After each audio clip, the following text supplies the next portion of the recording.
Hai, welcome back to my YouTube channel. Selamat datang kembali di Waktu Kopi Cerita. Setelah sekian lama, akhirnya saya mulai bikin video lagi. Dan hari ini saya mau mengomentari tentang Rizky Kabah. Kalau kalian mau tahu Rizky Kabah itu siapa, video apa yang dia buat, silahkan cari sendiri.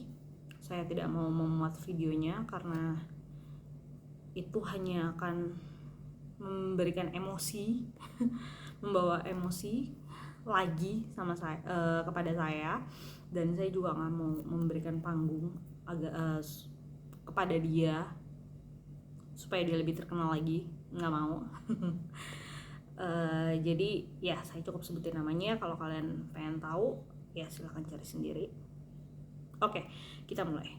Jadi statement yang dikeluarkan oleh si Rizky Kabah ini katanya semua guru itu adalah korupsi. Sebagai informasi, saya adalah anak 3 dari 3 bersaudara, di mana ayah saya adalah pekerja tunggal dan ayah saya adalah seorang guru SD. Ayah saya guru SD, ngajar bahasa Inggris dan pendidikan kesehatan, pendidikan jasmani dan kesehatan, ya penjaskes. Itu yang kurang lebih dia ngajar itu hampir 30 tahun. Jadi lebih lama daripada saya hidup. Dia ngajar itu lebih lama daripada saya hidup. Terus ibu saya adalah ibu rumah tangga. Jadi ya di dalam keluarga kami ayah saya bekerja mati-matian sendirian. Selain itu kakak saya juga adalah seorang guru, kakak ipar saya juga seorang guru. Jadi tentu apa yang mau saya ungkapkan ini adalah sebuah opini di mana tidak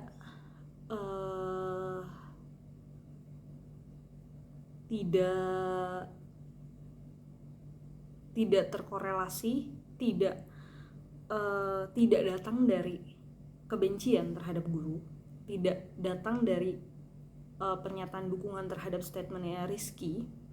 Tidak, tentu saja karena saya juga kontra dengan apa yang dia ungkapkan.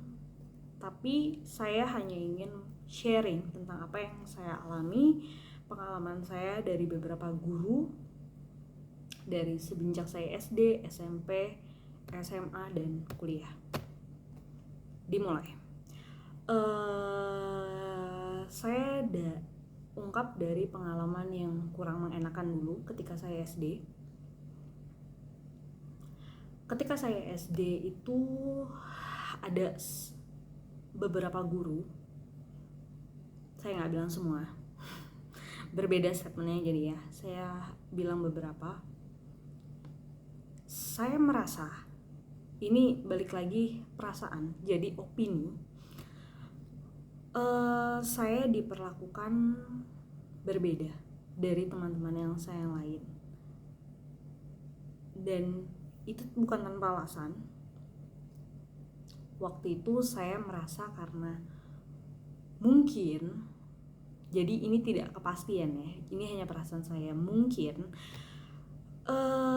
perbedaan itu berasal karena setiap pembagian rapot teman-teman saya, keluarga, orang tuanya itu biasanya memberikan amplop atau memberikan bingkisan atau memberikan ucapan terima kasih karena sudah ngajar anak saya apa segala macam. Sementara ayah saya, di mana balik lagi PNS itu yang dulu itu tidak semerdeka sekarang. Profesi guru yang dulu itu tidak semerdeka sekarang. Dulu bapak saya hanya kerja sendirian, jadi ekonomi kami memang tidak baik. Saya harus akui, ekonomi kami memang tidak baik. Jadi untuk memberikan ucapan terima kasih kepada guru, untuk memberikan bingkisan, untuk membeli sesuatu, itu merupakan sesuatu hal yang cukup berat untuk kami. Karena jangankan itu, buku paket aja, saya itu 3 kan, kakak saya yang kedua, saya. Kalau bukunya itu masih sama-sama Erlangga atau sama-sama ini cuma beda halaman-halaman aja, saya tuh tetap pakai buku kakak saya nggak akan beli. Jadi dilisin bukunya apa aja, penerbitnya siapa. Ini buku, misalkan ada teman saya yang orang kaya, dia beli semua buku paketnya. Nah itu saya lihat nih, saya pinjem semua buku paketnya, terus nanti saya cocokin sama punya kakak saya. Ini sama nggak? Oh ternyata ini sama, ini ada di halaman segini. Oh ini juga ternyata sama, ini ada di halaman segini. Saya nggak beli, saya tetap pakai buku kakak saya. Walaupun itu udah dicoret-coret, saya tetap pakai buku kakak saya. Walaupun dibilangnya katanya, tapi kan itu nggak adil. Itu kayak seolah-olah itu kayak, ih kamu udah dapet contekan dari kakak kamu udah ngerjain, masa kamu pakai begitu? Bodoh amat, saya nggak peduli, kan yang belajar juga saya gitu. Saya kan tetap akan berusaha belajar gitu. Saya memang nggak punya uang, memang nggak punya kemampuan untuk beli buku paket, jadi ya udah nggak apa-apa, cuma beda halaman-halaman doang, saya nggak peduli gitu. Buku paket, buku LKS, kalau LKS memang beda sama buku paket. Kalau buku paket itu kebanyakan memang teori. Kalau untuk tugas-tugas tidak terlalu banyak di buku paket. Kebanyakan tugas-tugas itu di buku LKS. Buku LKS itu memang kebanyakan saya beli, tapi belinya pun kadang tidak di sekolah. Tapi saya cari toko buku yang kebanyakan jauh lebih murah daripada di sekolah. Gitu. Jadi ya gitu, kalian bisa bayangkan seragam selama ukurannya nggak jauh, selama masih bagus, saya akan tetap pakai punya kakak saya. Itu turun temurun. Kecuali rok, kaos kaki, apa segala macam, sepatu sama gitu. Jadi jangankan untuk ngasih guru yang ucapan salam terima kasih gitu, untuk hidup kami aja kami susah. Makan ayam aja saya udah pernah cerita di video saya sebelumnya, setahun tuh cuma satu kali 2 kali gitu saat hari raya besar, baru-baru makan daging. Makannya tiap hari atau tempe bayam kangkung lah yang ada aja di rumah gitu. Jajan ya duit dari mana, bawa bekal gitu. Jadi boro-boro lah buat ngasih itu, dan itu membuat saya merasa sepertinya beberapa guru itu tidak menyukai saya, yang saya rasa ya saat itu. Jadi kayak beda aja pengajarannya. Tapi ya balik lagi, itu adalah mungkin perasaan anak kecil yang terlalu sensitif, bisa jadi tetap saya tidak bisa mengeneralisir semua guru seperti itu. Itu hanya terjadi di saya, dan mungkin itu hanya perasaan saya, mungkin gitu. Itu waktu SD. Terus waktu di SMP, nah ini di SMP itu cukup terkenang sampai sekarang. Bahkan saya masih ingat namanya, rumahnya pada saat itu. Saya masih ingat apa yang dia lakukan sama saya, sampai sekarang saya masih ingat. Saya nggak asal sebut namanya, tapi yang dia lakukan waktu itu, kami kan diwajibkan nabung setiap hari. Saya lupa 2000, 3000, pokoknya diwajibkan nabung, apa seikhlasnya, yang penting nabung ya, lupa deh, pokoknya nabung.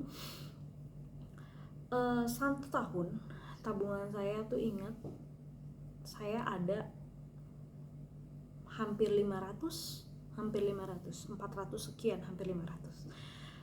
Dan setelah itu kelas 3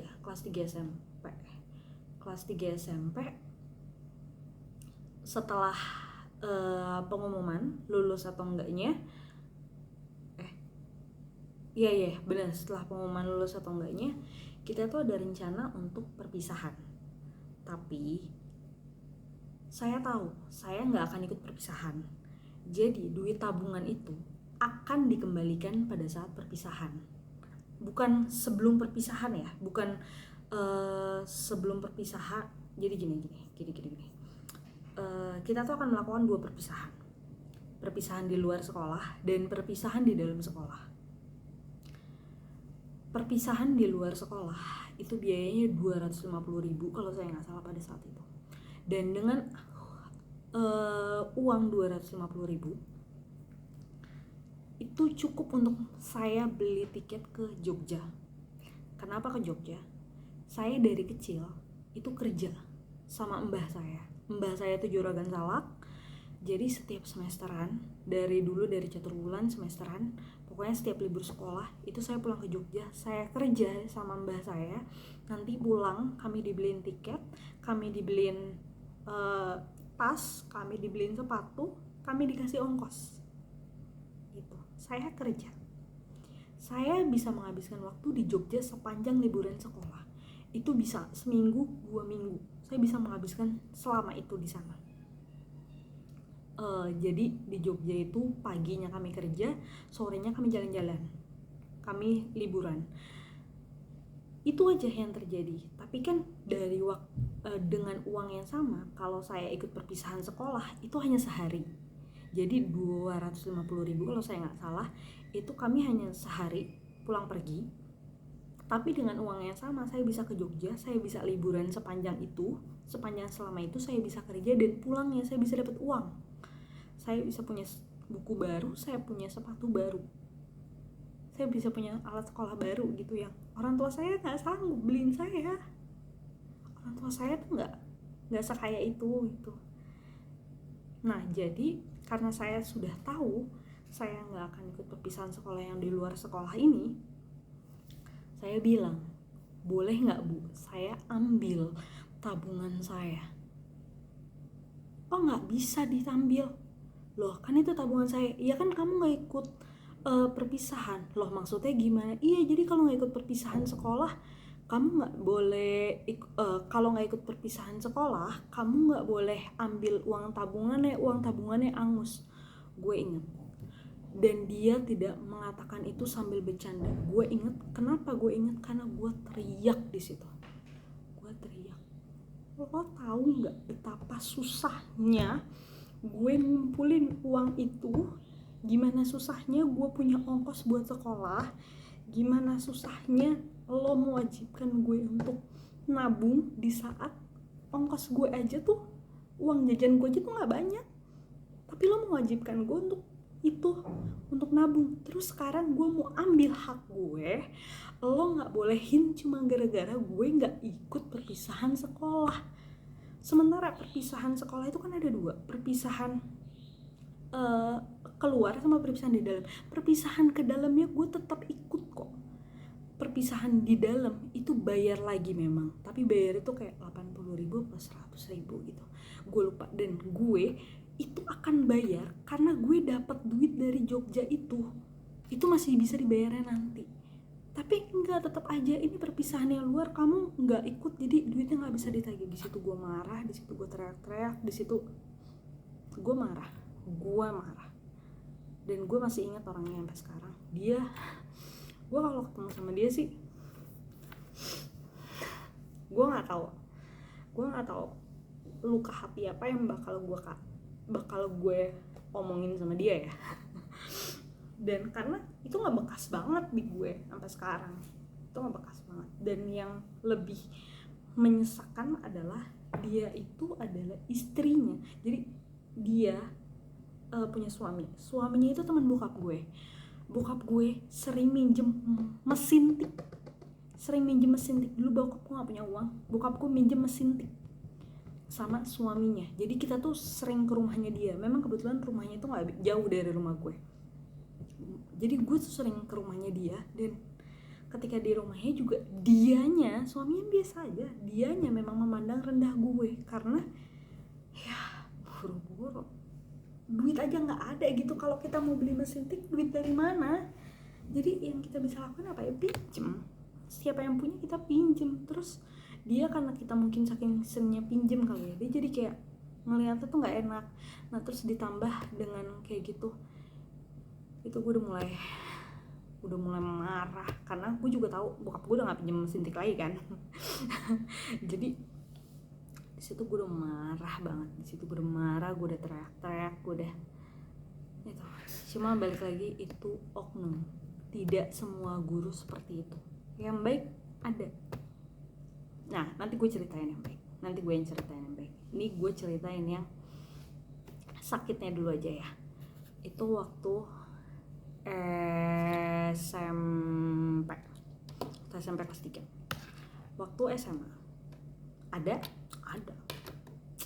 Sekarang buat kalian yang belum tahu, gue bekerja untuk perusahaan di Australia, salah satu perusahaan company di Australia. Tiap hari gue menggunakan bahasa Inggris, walaupun bahasa Inggris gue juga gak bagus-bagus banget, tapi gue bisa. Lo tahu apa yang terjadi dulu waktu gue SMA? Gue punya satu guru, gimana, gak usah dulu deh, sampai sekarang juga grammar gue tuh jelek banget. Gue tuh agak susah membedakan was, were, have, has, yang pokoknya struktur kayak gitu gue jelek banget. Nggak usah bahasa Inggris, bahasa Indonesia aja gue jelek. SPOK tuh gue jelek. Gue tuh nggak bisa struktur. Nah, guru SMA gue, jadi ada beberapa guru bahasa Inggris dulu di SMA. Itu karena gue jelek di grammar, dia itu memandang gue seperti gue kayaknya gak bakal berhasil deh, gue kayaknya gak bakal jadi apa-apa di dunia karena bahasa Inggris gue tuh jelek banget. Itu yang tatapannya dia, dengan cara dia ngajar gue, dengan apa yang dia lakukan selama 2 tahun dia ngajar gue. Ya karena dia 2 tahun ngajar gue, itu adalah tatapan yang gue tahu gue jelek bahasa Inggris, tapi gue sekolah karena gue pengen bisa, gue sekolah karena gue pengen belajar, dan lu tugasnya ngajarin gue. Kenapa lo malah ngelakuin ini, kayak berlaku seperti ini ke gue? Kenapa lo malah natap gue seolah-olah gue bego, seolah-olah gue gak bakal berhasil? Lo yang harus bikin gue bisa, itu tugas lo. Ngerti gak? Dia jadi kayak gitu, jadi kayak, dan itu yang ngebuat gue tuh makin males. Gue semakin digituin semakin gue males banget belajar bahasa Inggris dulu. Udah mah bokap gue kan guru bahasa Inggris ya, bokap gue tuh kalau ngajar tuh marah-marah, ngebanding-bandingin, marah-marah, kayak ya emang gue kalau dia bandingin sama kakak gue yang pertama mah gue tolol, karena daya tangkap gue tuh emang nggak jelek tapi juga nggak cepet. Terus juga gue daya tangkap gue nggak begitu cepet, daya ingat gue, lu kucing gue hari ini, lu ngajak gue ngomong sekarang, ini kucing lewat, gue lupa udah. Jadi apa yang gue inget tuh hanya apa yang membekas di ingatan gue, bukan apa yang membekas yang menjadi luka justru, yang gue kebanyakan inget ya, yang membekas pokoknya kayak entah itu bahagia banget, entah itu sedih banget, yang membekas tuh cuma yang itu. Nah, jadi belajar bahasa Inggris tuh bukan sesuatu yang gue minati dulu. Wah, dari rumah juga seperti itu diajarin bokap gue, dari sekolah juga seperti itu gitu. Gue dipandang yang kayaknya gue gak bisa bahasa Inggris deh, kayaknya ini orang emang gak bisa, emang gak bakat buat bahasa Inggris kayak gitu. Dan gue inget juga tuh namanya gue inget orangnya, dan itu membuat gue kayak kok gini ya. Tapi itu adalah sisi yang jelek, pengalaman yang kurang mengenakan buat gue. Tapi apakah ada pengalaman yang apakah ada pengalaman yang baik selama gue berinteraksi dengan guru? Tentu ada. Ini ada. Kalau ini karena baik ya, jadi gue nggak ragu untuk menyebut namanya dia karena memang ini baik.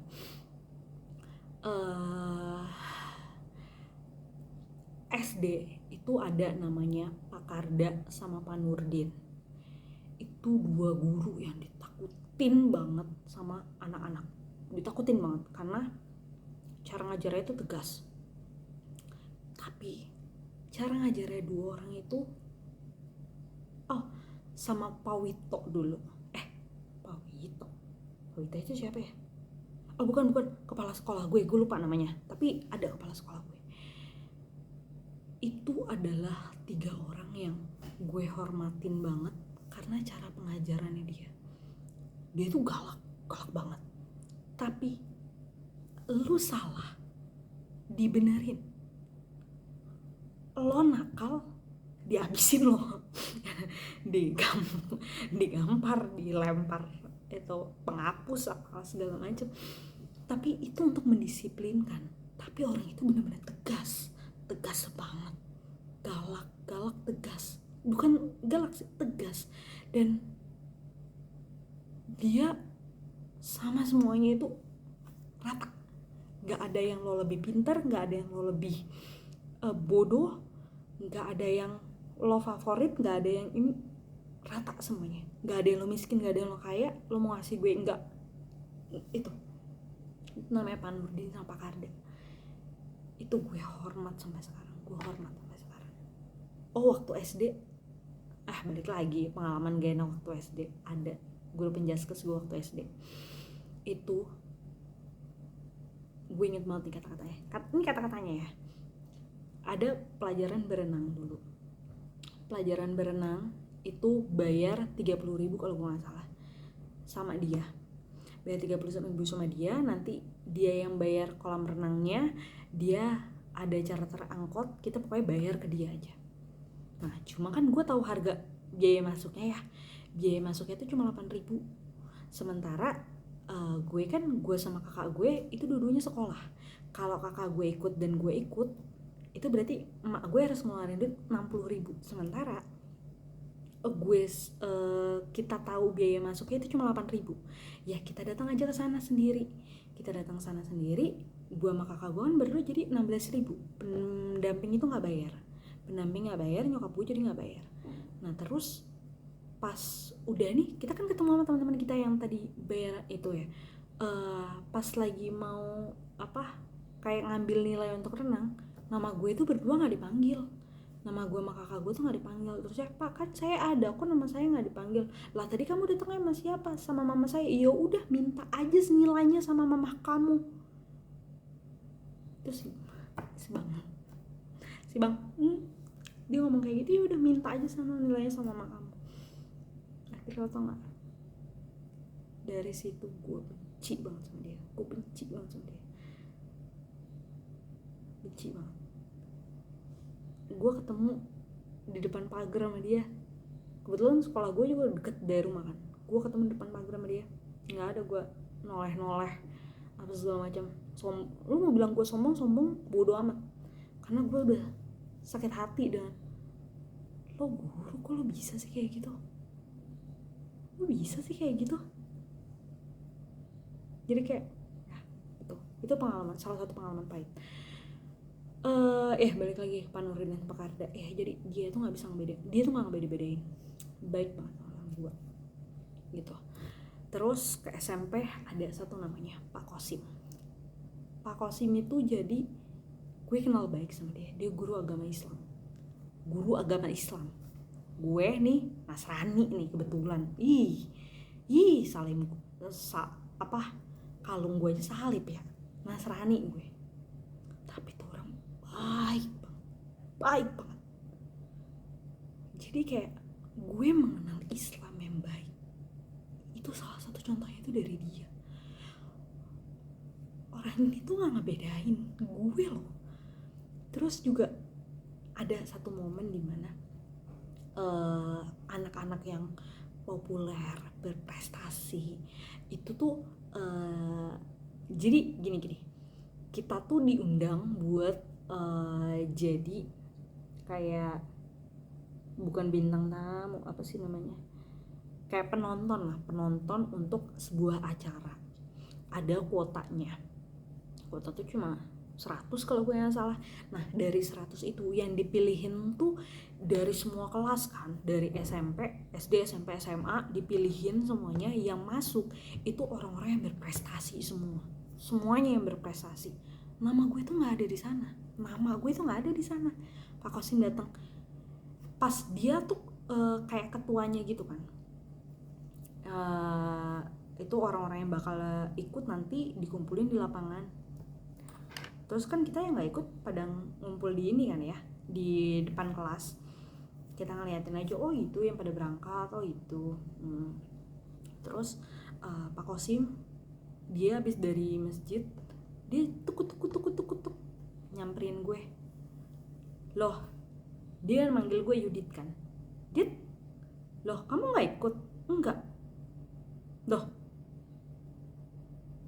udah sana maju, nanti namanya saya daftarin, udah kamu masuk ikut. Ah, nggak usah pak. Nggak apa-apa, udah kamu ikut, nanti saya tanggung jawab. Udah, yuk.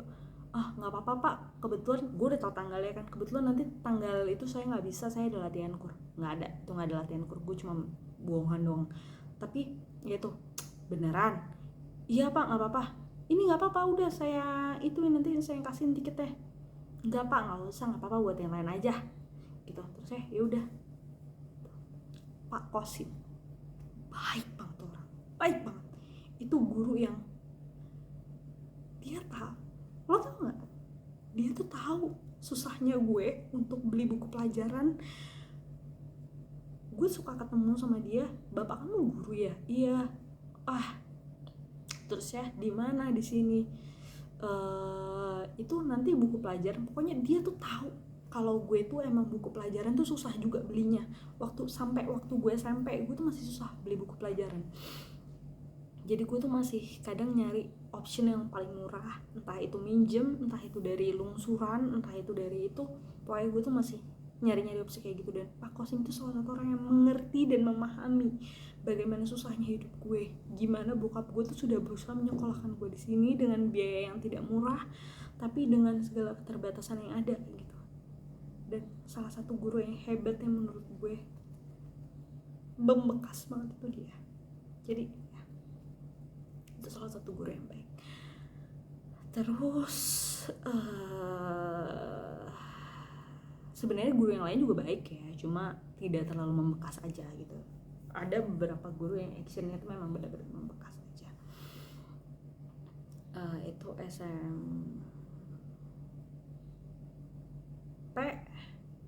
SMA. Kalau SMA sih, kalau kebaikannya guru-guru gue the best semua sih, kecuali yang satu itu yang punya pengalaman buruk sama gue ya. Kalau selebihnya yang lain the best banget.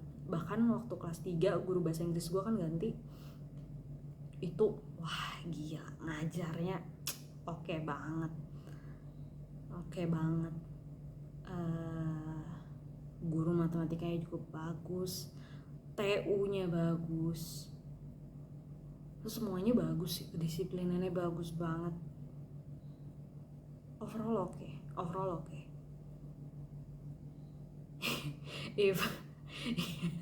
Even guru agama gue ada, kalau itu memang gue yang brengsek ya, jadi wajar kalau dia benci sama gue juga tahu diri ya. Gue tahu orang kalau dia sebel sama gue, tapi karena itu, kalau itu kesalahan gue mah gue tahu diri. Dan ada salah satu guru ini kayak benci sama gue, tapi karena itu kesalahan gue. Jadi mau maaf ya, kalau ibu yang nonton maaf ya. Jadi ada satu guru namanya Bu A lah, anggap aja Bu A. Gue tuh dirijen di sekolah. Waktu mau lomba,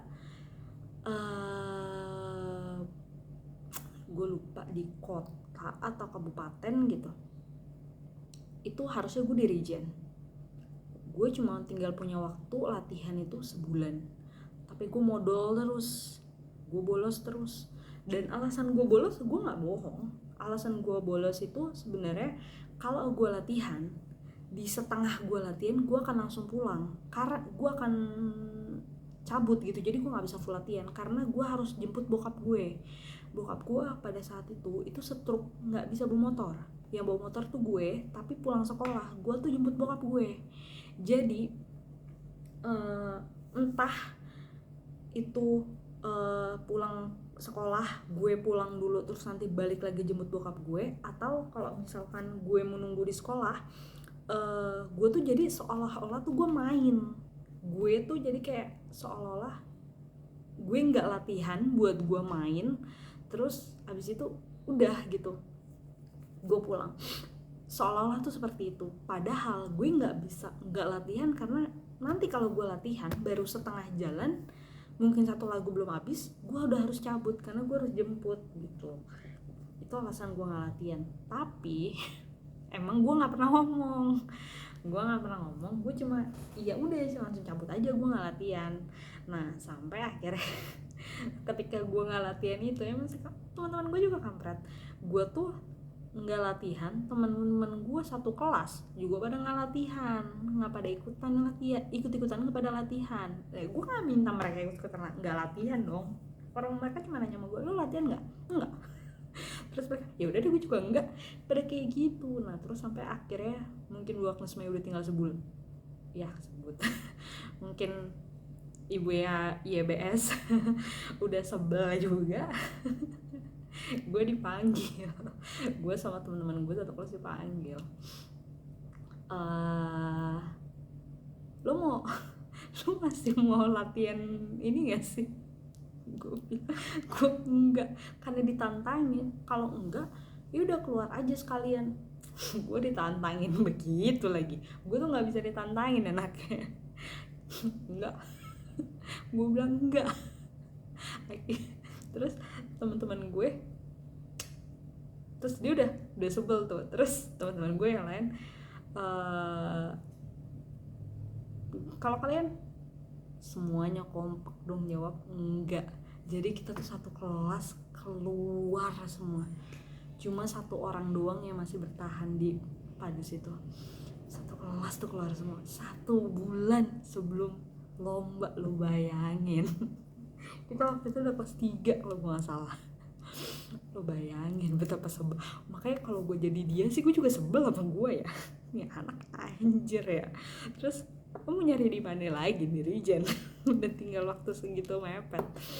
Terus ya tapi akhirnya dapet. Gue nggak tahu abis itu kejadiannya lombanya bagaimana. Cuma selain daripada itu, gue juga ada vokal grup sama dia juga adalah ya. Di situ gue langsung auto dikeluarin. Padus gue keluar, vokal grup gue auto dikeluarin. Nah terus dari situ nilai-nilai sekolah gue, ujian gue udah KKM aja terus tuh udah ya gue wajar udah nggak ada dongkrak nilai, udah nggak ada dongkrak nilai, ini udah seadanya aja nilai lo udah, itu yang gue tulis. Jadi itu gue nggak menyalahkan, kalau itu emang kesalahan gue juga kalau jadi dia gue marah sih sama orang kayak gini, sama orang kayak gue pada saat itu ya. Jadi oke. Nah cuma gitu, jadi ada yang baik, ada yang baik banget, ada yang kurang baik kesannya, yang memiliki kesan kurang baik untuk gue.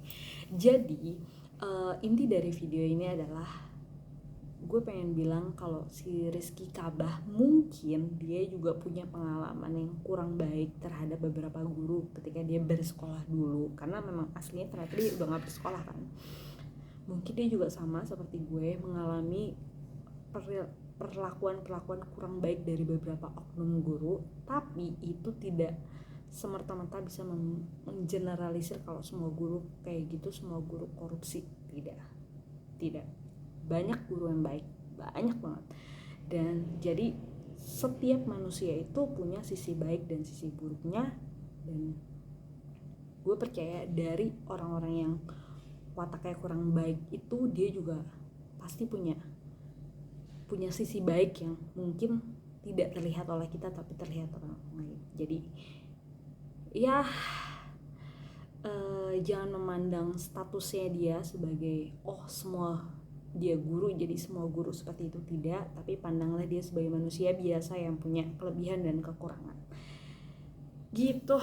Itu menurut gue. Silahkan kalau kalian punya cerita-cerita lain, atau kalian punya komentar, atau kalian ada sesuatu yang kurang berkenan tentang apa yang gue ceritakan, silahkan tulis di kolom komentar. Oke, itu aja, sekian waktu kopi kita kali ini. Sampai berjumpa lagi di waktu kopi kita selanjutnya. Bye bye.